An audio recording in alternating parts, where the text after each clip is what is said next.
D'Esposito for 30 minutes.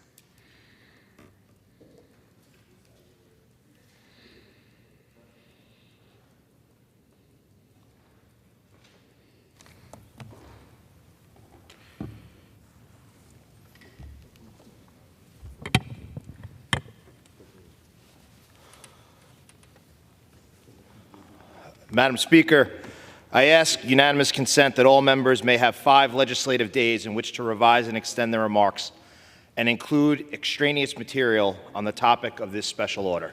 Without objection. Thank you, Madam Speaker. On this date, 23 years ago, 246 people went to sleep ahead of their morning flights. 2,309 people went to sleep in preparation for another routine day at the office. 343 of New York's bravest, 71 of New York's finest, and 8 paramedics went to sleep not knowing what their next shift would bring.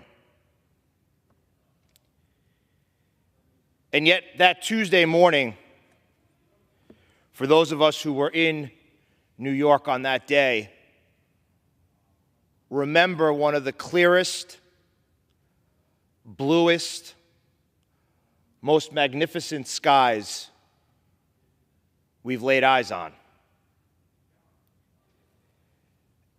And when you reflect back on the morning of September 11th, 2001, one can't help but think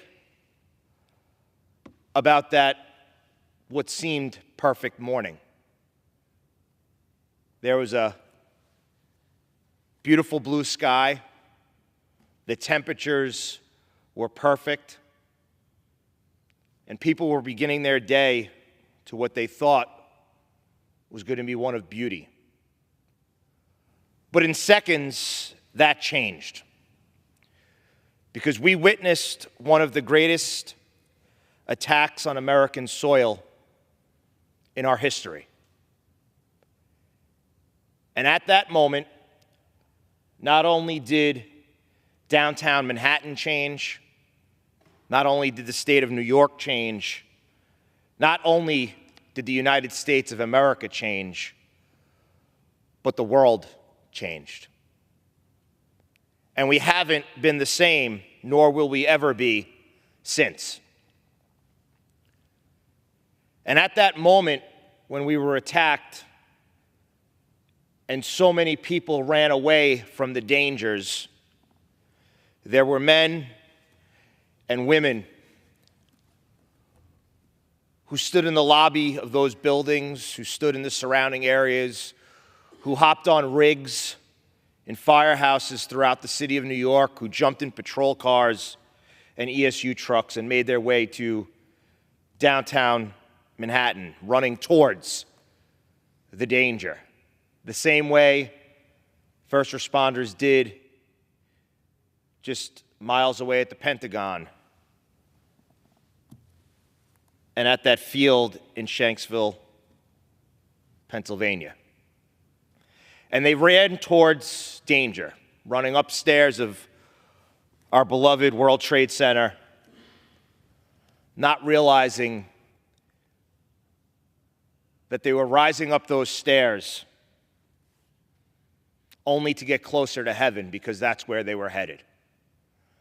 And when those buildings collapsed in downtown Manhattan, again, the world changed. Thousands died. But it brought out, while we saw the very worst in humanity as our country was attacked by terrorists, we also saw some of the best of the United States of America. If you think to the days following the September 11th attacks, you couldn't walk into a store and find an American flag because they were sold out. People lined the West Side Highway in Manhattan, cheering for first responders as they made their way to Ground Zero.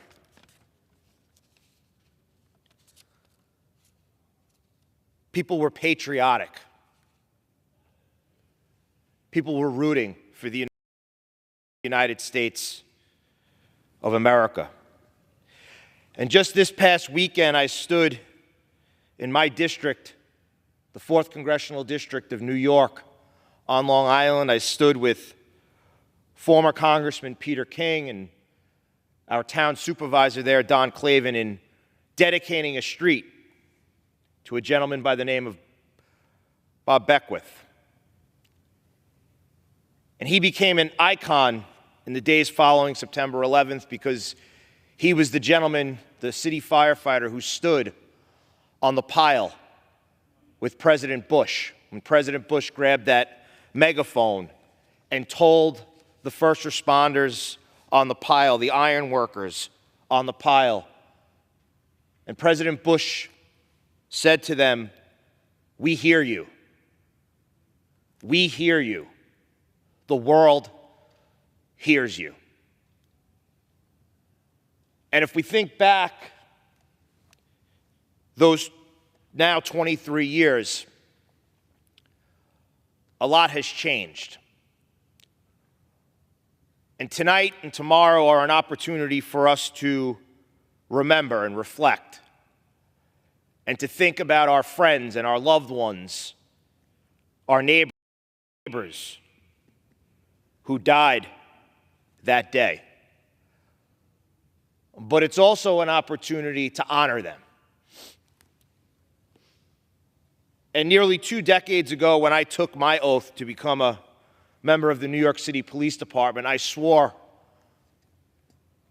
to protect and defend the city of New York, but I also made a promise in my heart. And it's the same promise that many first responders make to themselves when they take their oath, and that is to never forget.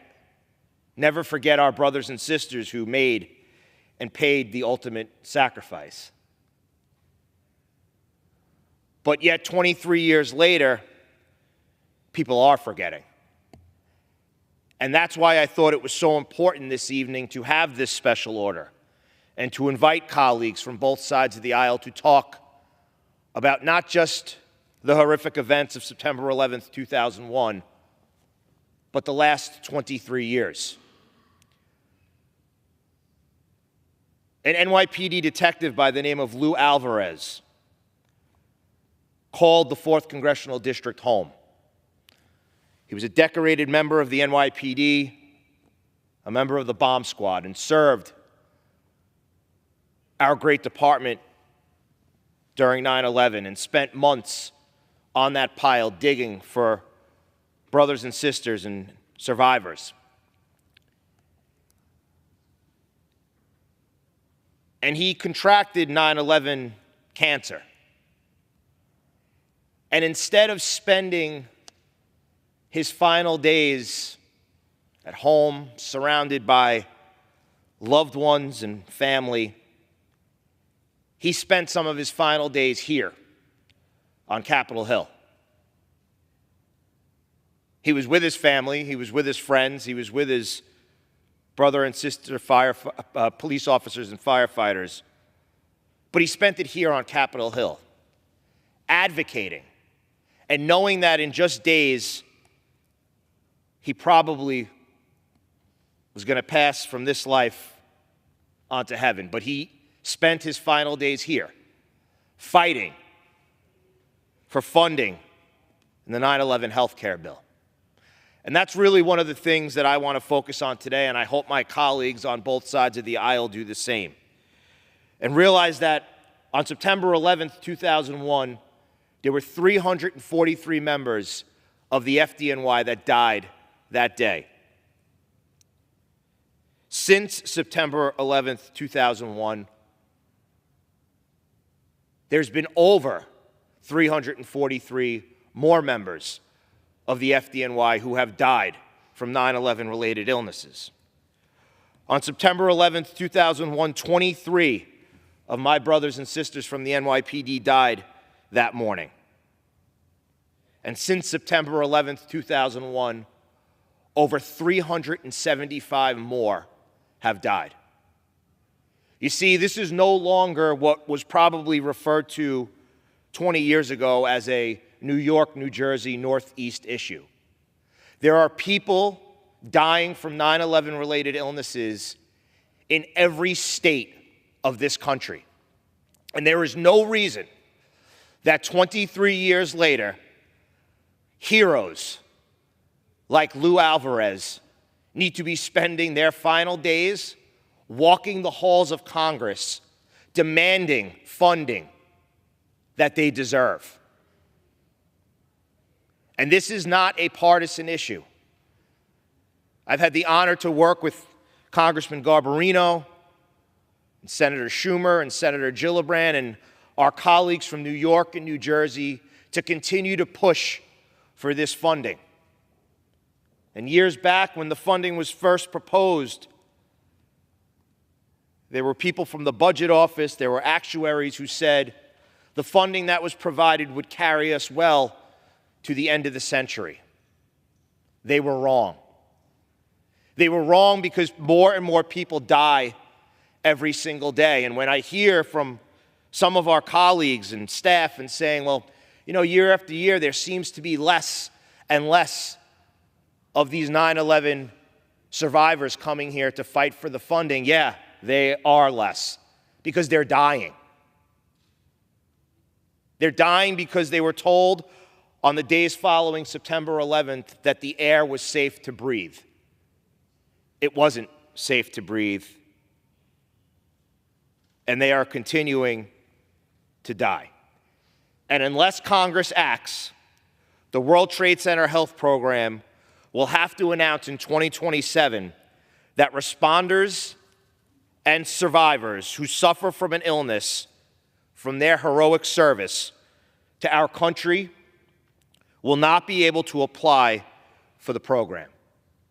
And unless this body does something, in 2028, the program will bar new enrollees and make other anticipated cuts in services. So tonight, I'm not just here to talk about the events of September 11th. We all know what happened. We know who attacked the United States of America. We are thankful for the men and women who not only serve this body, but men and women throughout this country who left the comforts of the United States of America to defend our democracy and to fight terrorism.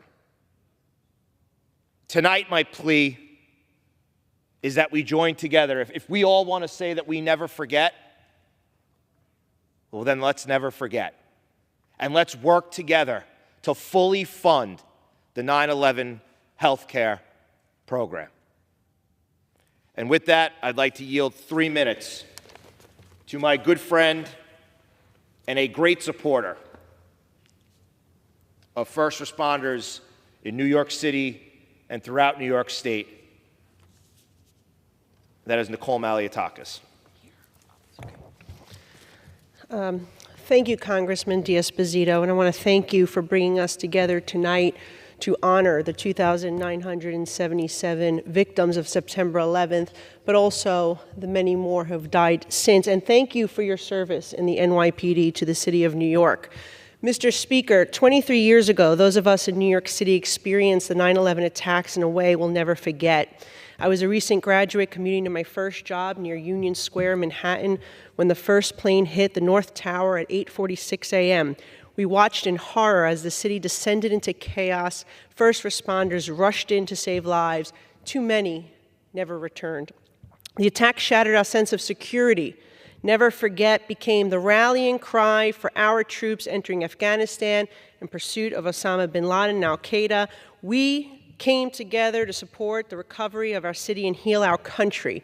New York emerged stronger with enhanced security, a fortified NYPD, and the creation of the Department of Homeland Security. 23 years later, we approach a somber reality that more FDNY members have passed away from 9/11 related illnesses and cancers than from the attack on September 11, 2001.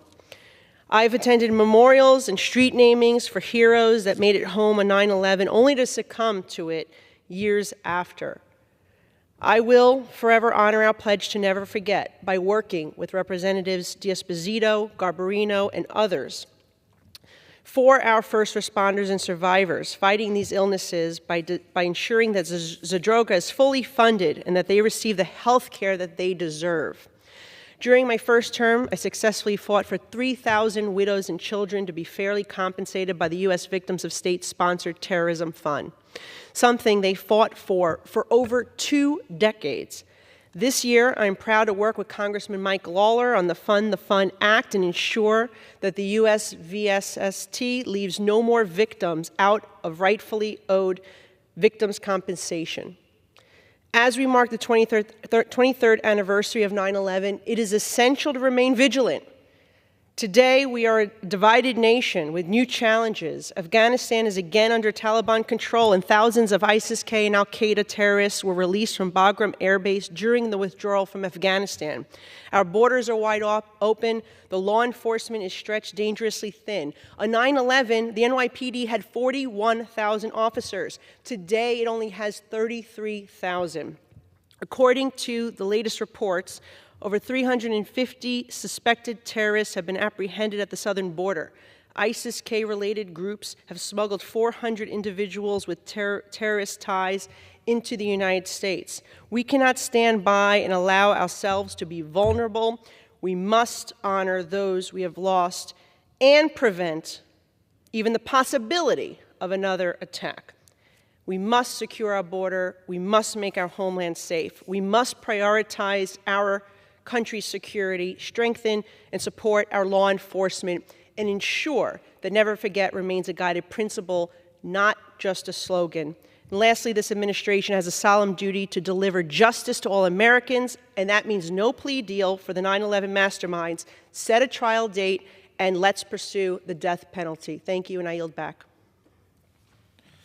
Thank you, Congresswoman. And now I'd like to recognize, for as much time as he needs, yesterday I was proud to join with Chairman Mark Green of the House Homeland Security Committee to lead a bipartisan delegation down to the 9/11 Memorial and Museum to give our colleagues an opportunity to witness and understand what is now Ground Zero. And I'm thankful that he joined with us, and I'd like to yield him as much time as he needs. The gentleman from New York, Mr. Kennedy. Thank you, Congressman, and thank you for bringing this special order to the floor here this evening. Today we gather together to commemorate the deadliest attack on our nation's soil. On the morning of September 11th, 2001, extremist al-Qaeda terrorists attacked the World Trade Center and the Pentagon in a plot to undermine our nation's security and our spirit of democracy. As a result, 2,977 people did not return home to their loved ones. This unspeakable act of terror left a deep scar in the psyche of New Yorkers, Americans, and people around the globe. In New York, we continue to mourn our native sons and daughters who were lost that day and join the nation in commemorating those lost, as well as the resilience of a city and a nation that never yielded to the terror inflicted upon us. We also honor the first responders who were deeply impacted, hundreds of whom were killed in the wake of the attack, running selflessly into the face of danger as they fought tirelessly to help more people escape. More than 20 years later, our brave first responders and survivors are still combating the severe health complications stemming from their heroism on 9/11 and in the weeks and months that followed.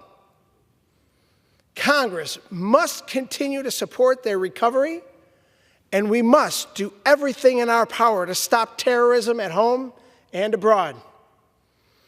We have not forgotten, nor will we ever forget, the tragic events of September 11th, 2001.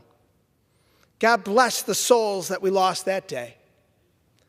God bless the survivors and the families that have carried on and persevered in their loved ones' memory. And God bless America. I yield back.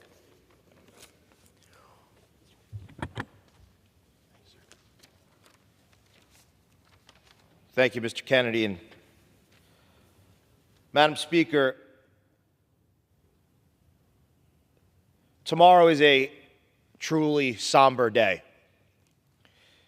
It's a day where thousands of families will gather at different memorials throughout this country to pay tribute to those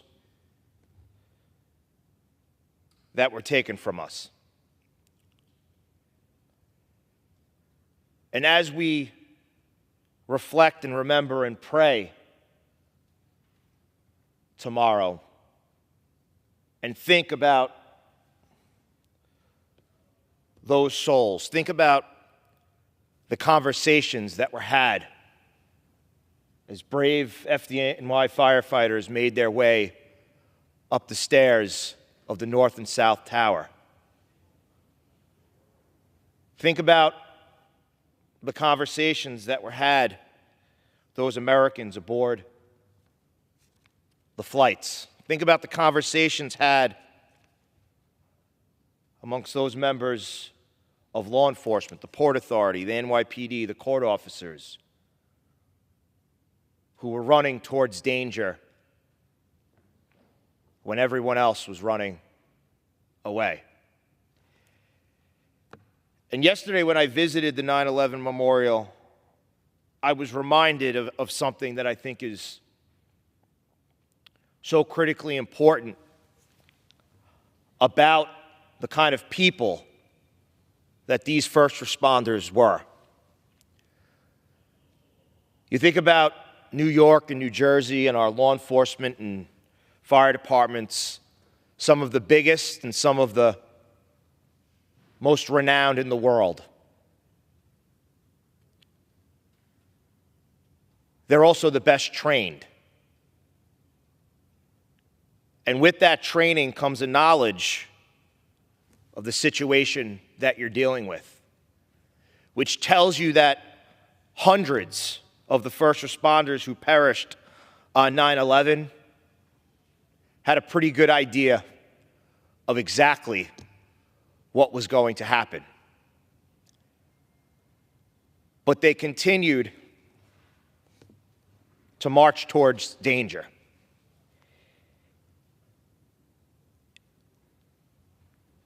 And that is one of the reasons as to why this body needs to come together to fully fund and to pass the 9/11 Responder and Survivor Health Funding Correction Act of 2024, which will address the funding shortfall and ensure that there's adequate funding for years to come. The bill updates the funding formula for the World Trade Center Health Program, increasing the appropriations to adjust for inflation and enrollment changes through 2090.